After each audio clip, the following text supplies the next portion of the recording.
So, it seems as though something has led you to the campsite of the Orator. Well, as you can see, I've stoked the fire, which means it's time for you to pull up your chair and settle in, because tonight, I have another tale to tell.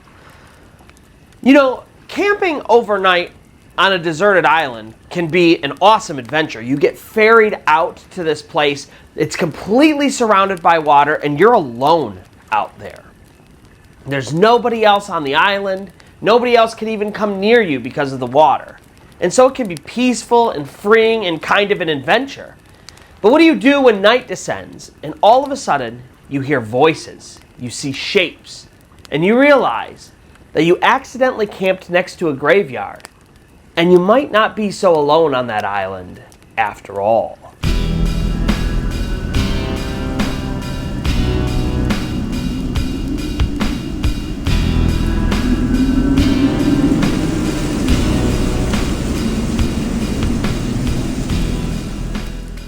But before we begin, if you find yourself enjoying this kind of content, first-hand true accounts of the supernatural, paranormal, things that go bump in the night, then allow the spirits to guide your planchette to both the like and subscribe button as well as the notification bell. That way you get notified every time I upload new content, which is every single day. I do shorts all 7 days of the week, and I upload long-form content Monday and Friday at 8 p.m. Eastern Time. Second, of course, as I mentioned, all of my stories are true first-hand accounts of the supernatural and paranormal. Today's story comes from Redditor Black Sabbath Gal, and I'll make sure to link her original story below. But if you or anybody you know has a story and you think it would fit well on my channel, please do me the favor of reaching out to me on any of my social media, and we'll find a time to get together, collect your story, and potentially one day feature it here on The Orator.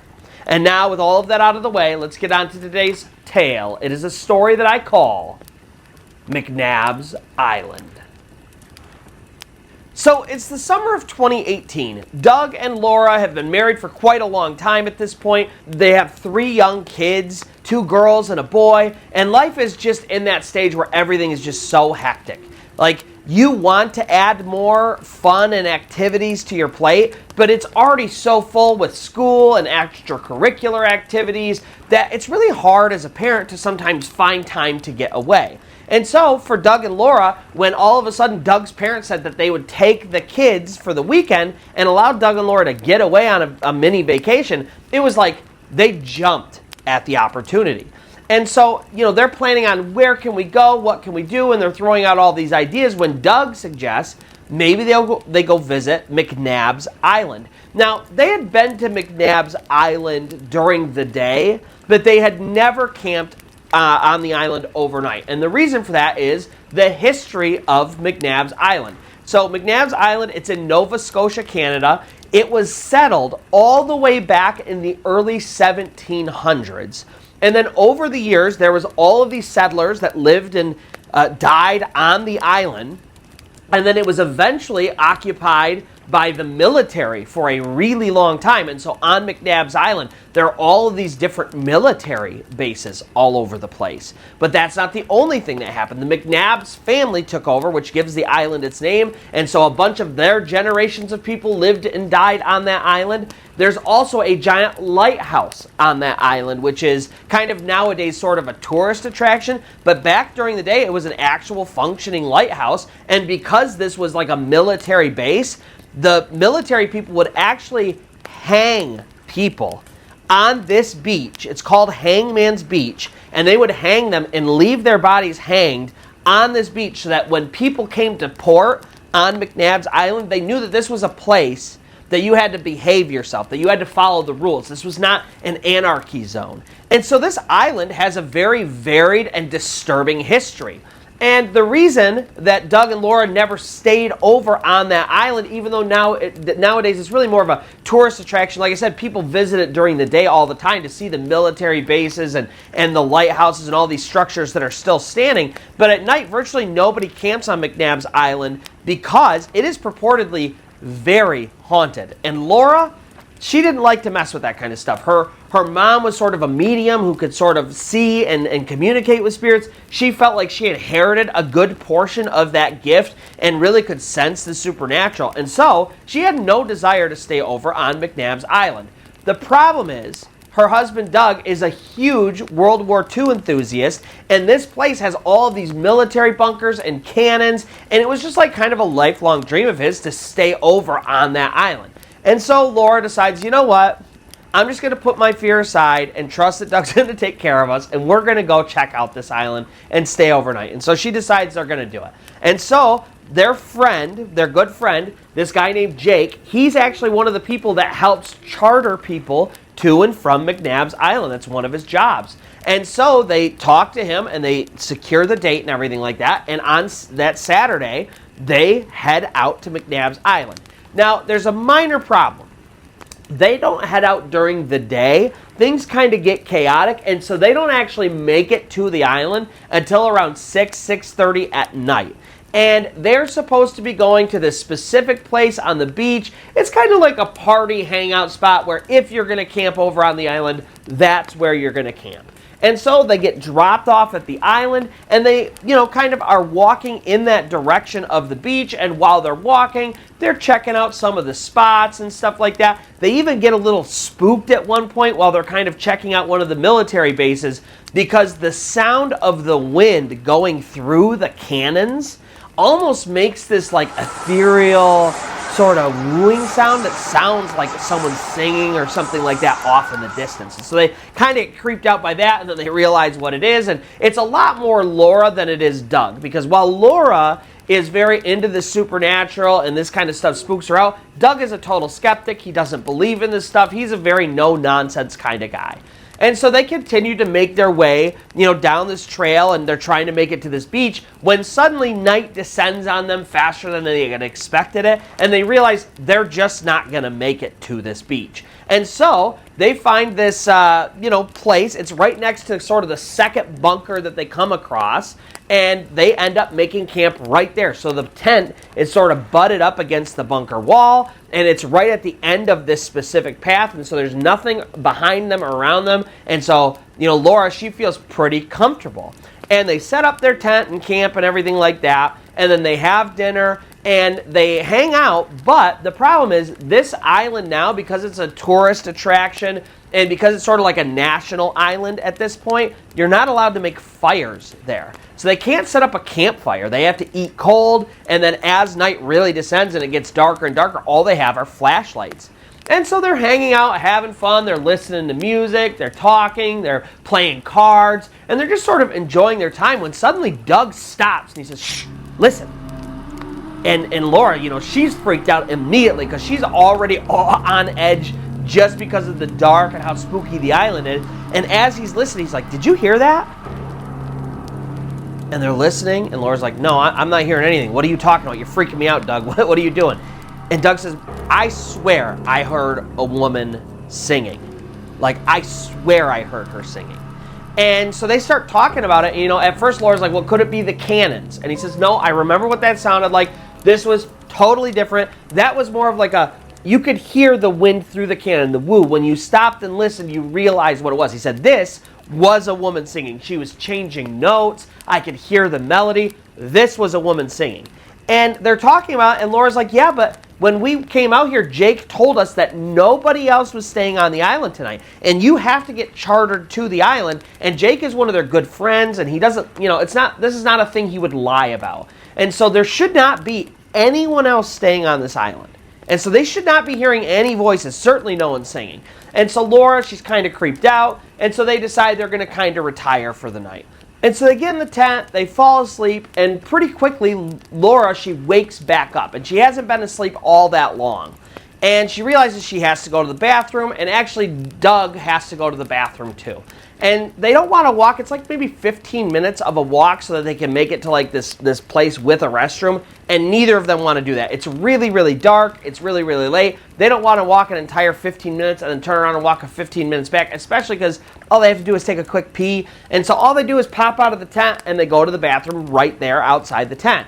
And Laura, she goes first, and then she finishes, and she switches with Doug, and he goes. And while he's going to the bathroom, she's just kind of looking down the trail with her flashlight, because they had come to this campsite kind of quickly, and she didn't even get a chance to explore the area or anything like that. And so she's shining the flashlight all the way down this trail, and as she's shining it down there, she sees towards the back of this trail, there are these trees. There are these white trees, and they're kind of swaying in the wind, and it's almost like hypnotic to her.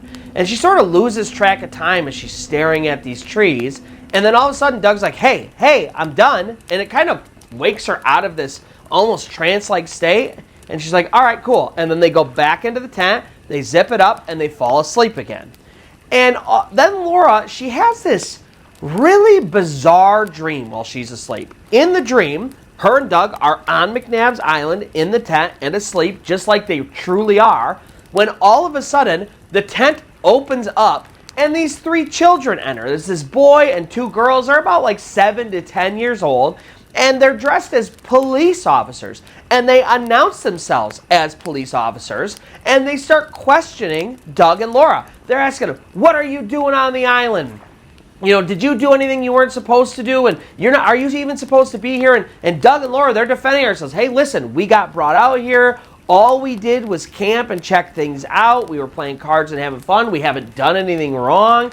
And so it's this really bizarre dream where the kids question Doug and Laura before all of a sudden Laura, she wakes up and it's like she comes awake and it's like a what the heck was that kind of a dream situation, you know? It was so bizarre and it felt kind of real, and it was just so weird that the dream consisted of them on the island and her and Doug together, and she looks at her phone and she realizes even though it felt like she was asleep for like hours and had this really intense dream, only 45 minutes has passed.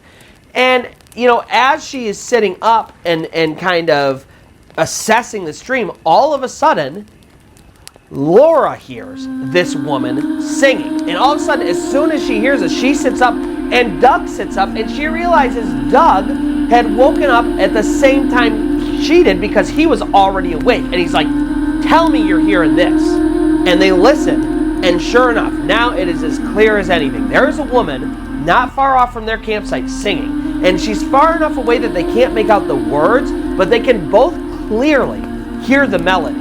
And so they are super spooked out at this point, so much so that they decide they don't want to go back to sleep. And so they end up getting out of their tent and they sit there and they just wait until morning comes. And as morning is coming and the sun is coming up and Laura is getting better visibility, she's looking down this path. And she had looked down it the night before and she had seen these weird white swaying trees and it was really bizarre. And now as she's looking down this path, there are no trees. Now last night it was dark, but she had a big flashlight and it wasn't like they were obscured. They were trees, big white trees swaying in the wind. And now she's looking and there are no trees. And it's not like there could be anything she could have misinterpreted as trees. There's like one big cannon sitting off to a side, but it's dark and obviously not swaying in the wind. It's a giant, massive cannon. And these trees were tall, and they were moving. And she remembers it so specifically. And so she just asked her husband, she says, Doug, I know this is going to sound weird, but did you happen to, when we were walking, or did you notice trees? And he says, yeah, there were a couple white trees down there. That's pretty weird. I remember them from last night. And now they're both thoroughly weirded out because they have now heard this singing woman, Doug twice and Laura once, and there were these weird trees, and just the whole situation is creepy, and there's just this odd feeling. And so Laura decides, listen, I gave you one night, I'm done. We're going to wrap things up and call our night. So she calls Jake, she says, can you please come and pick us up, and we're going to get the heck out of here. And he says, okay, cool. So Jake, he starts heading out to the island, they pack everything up, and they start heading back to where they're going to meet him. And as they're walking, you know, Laura, it's this really kind of tense silence because of all the stuff that has happened. And she decides to sort of break that silence by telling Doug about her dream. She says, you know, another weird thing that happened last night, on top of everything else, I had this really weird dream. We were asleep in the tent when all of a sudden, and then Doug cuts her off. And he says, when all of a sudden 3 kids came in our tent, and Laura stops. And it's like the blood in her veins freezes. And she's like, yeah, how did you know about that? And he says, yeah, it was 2 girls and a boy. They were like, I don't know, 5, 10 years old, something like that. They were dressed as cops, and they were like interrogating us about what we were doing here. And Laura, at this point, she's so freaked out because she already was feeling weird about this island, and then hearing the singing and the trees that weren't really there. And now it's like, they both had this really specific, really bizarre dream. And it's so creepy to her that she has to pause everything, because one of the things about Laura is that when she gets really creeped out, all of a sudden she goes into I have to go to the bathroom mode. She's a mom of 3. She already has a difficult time with that. And so whenever she's scared, it's like, I got to evacuate. And so she stops everything. She's like, hang on, I'm going to go pee real quick. And she steps off the path to go to the bathroom. Now, they're only a little bit from their campsite, right? They're still within visual distance of their campsite, maybe 100 meters at best away. And so she steps off the path, and all of a sudden, she stumbles upon these graves. They had somehow missed this little grave site. There are a bunch of these all over the island, but they had missed this little grave site. And they see a couple of tombstones, and Laura, she just walks out, she tells Doug about it, they see it, and then they decide they're not even going to look, because they both know, they feel certain that if they look at these little gravestones, they're going to see that there are for sure gravestones of 3 little kids. They know it. And so they decide they're not even going to mess with it. They don't even realize that they camp that close to the graveyards, and so they just leave. And they head all the way back, and they meet up with Jake, and they get back on the boat, and Jake, he starts leaving, and he's kind of chuckling because they were supposed to be here for longer, and now they're leaving early, so he already knows something happened. And so he just asks, hey, how was your time on the beach? And he's kind of chuckling, and, Laura, she says, well, we didn't quite make it to the beach, and Doug says, yeah, it got dark first, and so we just sort of camped right by the second barracks. And all of a sudden, Jake stops laughing, and he turns, he says, the second set of barracks. And they're like, yeah, it was right near there, and there was this little graveyard we found this morning. We were kind of right in that section. And Jake, he just sort of shakes his head, and he's like, you guys are ridiculous. I told you where to go camp because the place that you just camped at is reportedly by far the most haunted place on that island. He said everybody who stays in that area sees weird things and hears weird things and sees little kid ghosts and stuff like that. He's like, your experience was normal for that area. That's why nobody camps there. And so Laura, she's like beside herself at this point. And they finally make it all the way back home. And she just tells Doug, listen, if we ever go to McNabs Island again, we could go during the day, but there is not a chance that I will ever again stay the night on McNabs Island. And so that's going to do it for today's story. If you found yourself enjoying this story or any of the other stories on my channel, first-hand true accounts of the supernatural, paranormal, things that go bump in the night, then allow the spirits to guide your planchette to both the like and subscribe button, as well as the notification bell. That way you get notified every time I upload new content, which is every single day of the week. I do shorts all 7 days, and then I do long-form videos Monday and Friday at 8 p.m. Eastern Time. Second, of course, all of my stories are true first-hand accounts of the supernatural and paranormal. So if you or anybody you know has a story and you think it would fit well on my channel, just reach out to me on any of my social media and we'll find a time to get together, collect your story, and potentially one day feature it here on The Orator. And so until next time, where you may pull up your chair and settle in, you'll see that the fire is stoked, and I will have another tale to tell.